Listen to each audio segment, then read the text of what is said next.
Good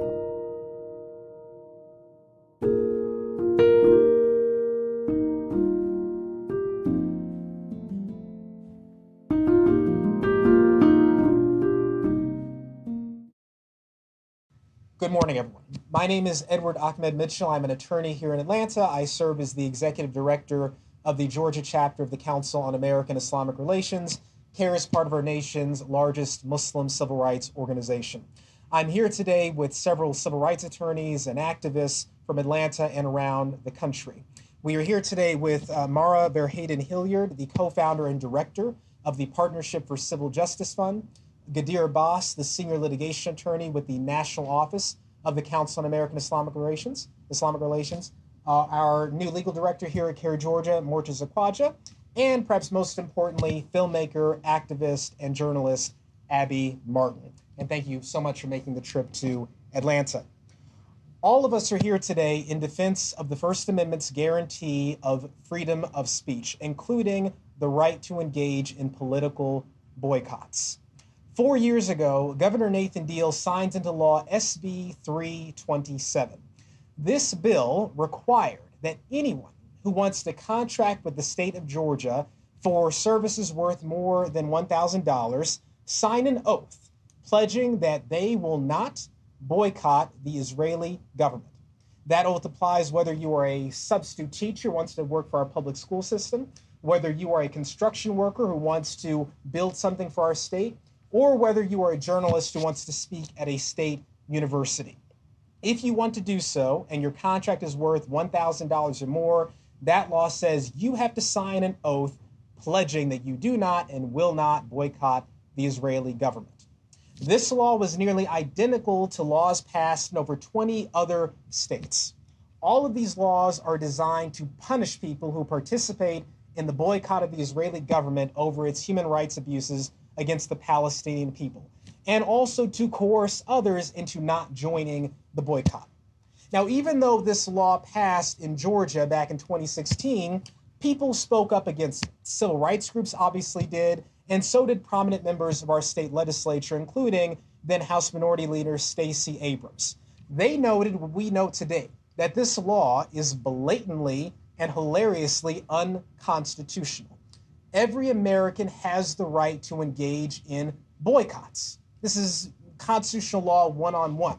Imagine if during the civil rights movement, the state of Alabama passed a law saying, if you want to work for our state, you cannot participate in the Montgomery bus boycott.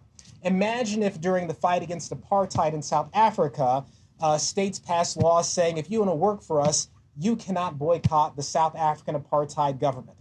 Those laws would have been irrational, illegal, and unconstitutional, and so is Georgia's law.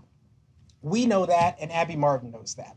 Today, she's going to tell you her story of what happened when she was invited to speak at an academic conference at Georgia Southern University, the oath they wanted her to sign, why she could not sign that oath, and what happened to her when she refused to do so.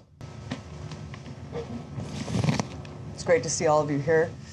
My name is Abby Martin, Abbymartin. I'm a journalist, documentary filmmaker, and political commentator.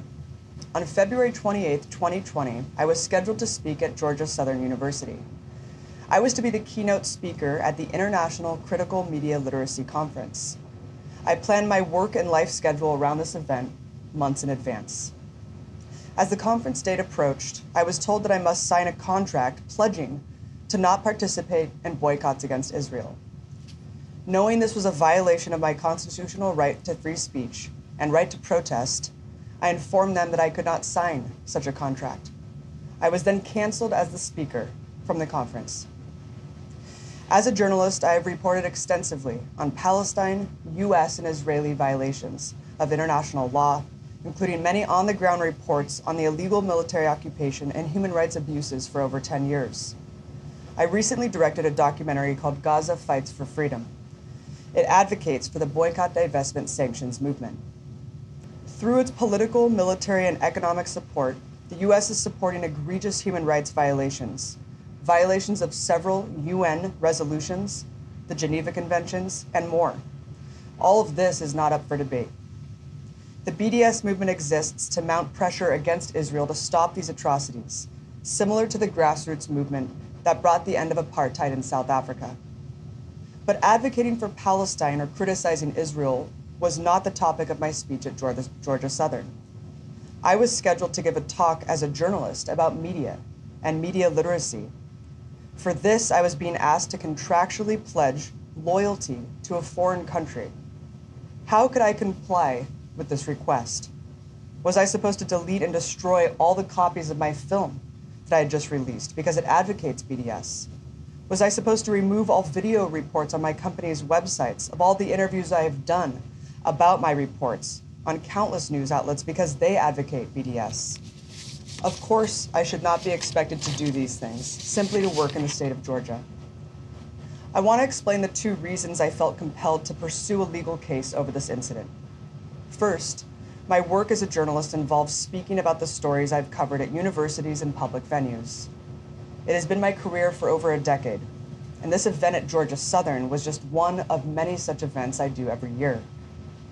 My right to speak at a conference on media at a public university was conditioned on my pledge to never participate in my constitutional right to engage in peaceful political action. It is not just this particular conference, but my right to speak at any public university or similar event in the entire state has been taken away, because I will not forfeit my constitutional rights by signing this pledge. My right to speak about any topic cannot be conditioned on throwing away my constitutional rights, and I shall not be made to submit to never be able to speak at a publicly funded institution in the state of Georgia. That's an absurd expectation. And I know there are countless more people just like me who either lose their right to free speech in the state or submit to forfeiting their constitutional rights. These rights are invaluable, and as an American citizen, and American people should not be willing to give them up. I know that I am not.